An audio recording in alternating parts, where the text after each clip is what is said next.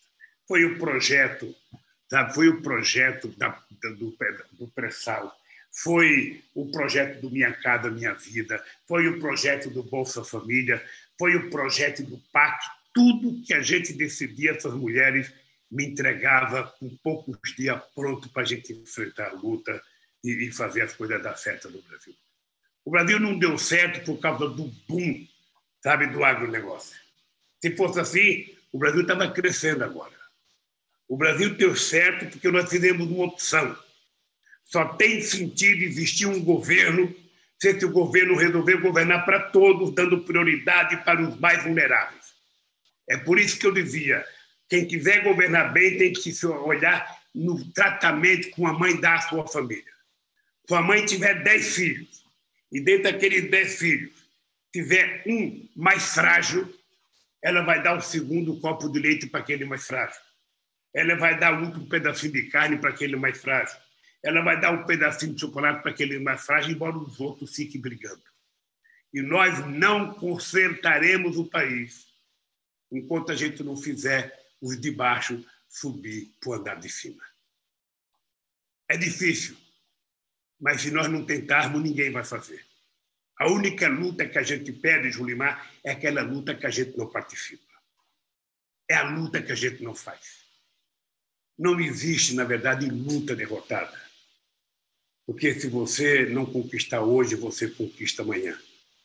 E eu acho que nós temos a obrigação de sonhar grande e temos a obrigação de transferir para os trabalhadores a ideia de que esse sonho pode virar realidade.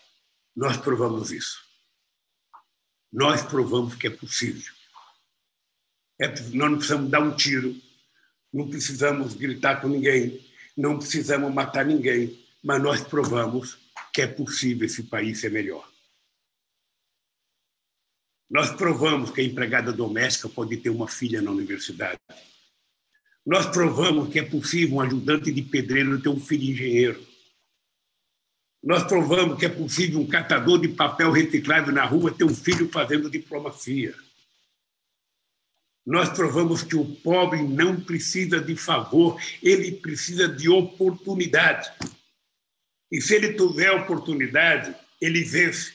Coloca um filho do rico junto do filho do pobre, fazendo o mesmo concurso e dê as mesmas condições. Que você vai ver que o filho do pobre não vai dever nada ao filho do rico. O que faz as pessoas vencerem na vida é igualdade na competição. É a qualidade da comida que as pessoas comem.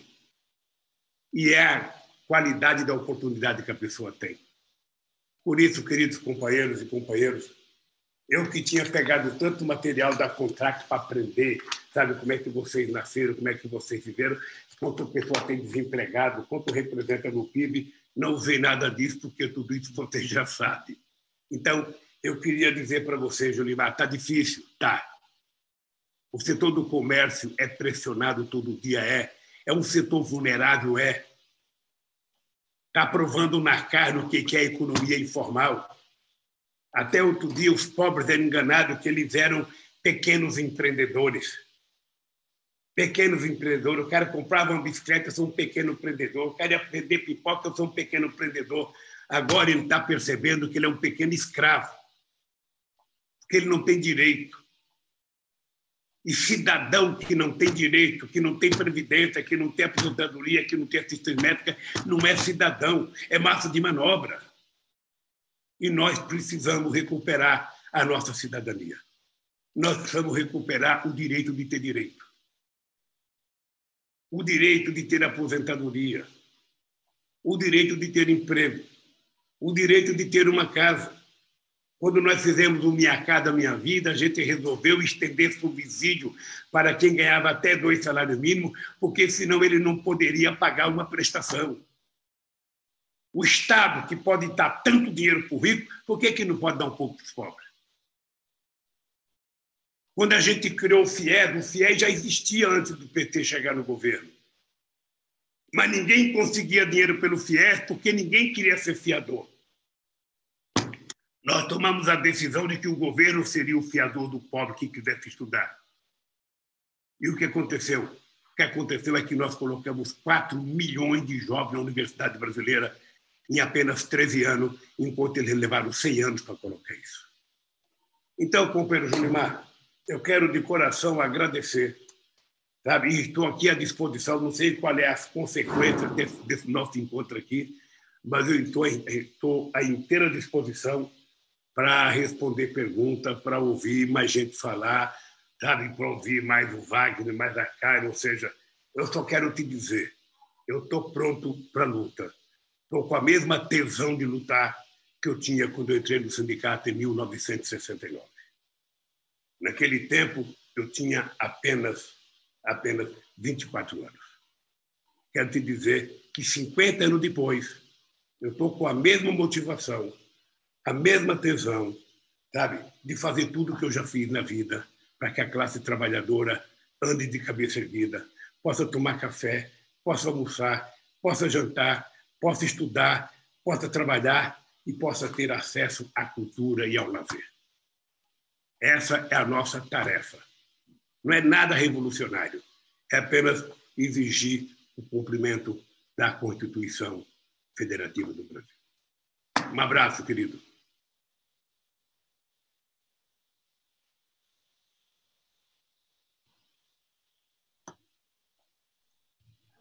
Bom, é isso. Nosso presidente Lula, como sempre, voz da sabedoria, entendeu? Sabe tudo e mais um pouco do Brasil, dos trabalhadores e do que a gente necessita. Eu vou aproveitar uma deixa aqui do Lula, né? É o seguinte, companheiros, está sendo votado o MP 927 no Senado, né? Então, parece que vai ser votada hoje. Essa MP ela caduca no domingo. Então, nós estamos com a campanha aí, #caduca, #caduca MP 927. Essa MP é aquela que acaba de vez com os direitos trabalhistas. Não tem fundo de garantia, parcela 13º, incorpora férias e vai fora outras maldades aí. Várias maldades. Entendeu? Lá não tem uma vírgula que se tira nessa medida provisória. Uma que se salva. Então, lá no site da Contrax, tem o e-mail, telefone de todos os senadores do Brasil. Então, aí, vocês de todo o Brasil que está assistindo a gente aqui, ó, pega lá o contato do senador e do seu estado e manda uma mensagem para ele pedindo que essa medida provisória ela caduque. Pressione aí, o que o Lula falou, não adianta às vezes a gente estar fazendo ato aqui na porta, entendeu? Então, partir aí da base. E isso, não sei nem a consequência disso que eu vou falar aqui, mas vou falar. Sabidade minha. E isso também, olha, está perto da eleição municipal. Os caras sentem no voto. Isso aí, município é base deles, é onde vai base. Que isso é bom a gente eleger da maneira correta para o nosso município, mas isso reflete aqui também, no Senado e na Câmara. Nós temos que dar um choque nesses caras e essa hora é uma hora boa de dar um choque neles. Para eles sentirem a maldade, a covardia que foram feitas com os trabalhadores do ano de 2016 para cá, com a retirada dos nossos direitos, né? E Lula, cara, você não tem que agradecer, a gente que tem que te agradecer, entendeu? Você, para a gente, é a pessoa, entendeu? Fundamental, é o símbolo de luta, entendeu?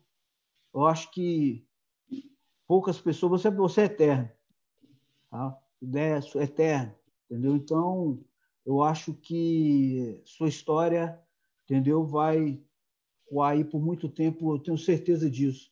É um nome que não será esquecido, tá certo? Então, a Contrax é que agradece aí, né, a sua disposição de estar aqui conversando um pouco aí com os trabalhadores, comércio e serviços. Pois vamos ver se a gente consegue mais para frente fazer outra. Vamos estar sempre aqui à disposição para estar fazendo reunião e live, né? Agradecer também a participação dos outros convidados, né? A nossa ex-ministra Tereza e economista Tereza Campelo, muito obrigado mesmo, está lá de Londres, conversando com a gente. O nosso vice-presidente da Central Única dos Trabalhadores, Wagner Freitas, minha querida amiga aí, secretária-geral da CUT, a Carme, entendeu? Muito obrigado, né, nesse momento aqui do aniversário aí dos 30 anos da Contrax. Esse debate, eu acho que para a gente, o mais humilde que tenha sido, vai ficar para a história, Lula, com certeza, viu? Obrigado de coração, né? Então, Obrigado. nós vamos encerrando aqui a nossa live, entendeu? E valeu mesmo, cada um que assistiu. E vamos fazer aquela pressão aí nos senadores. Tchau, tchau, gente. Obrigado.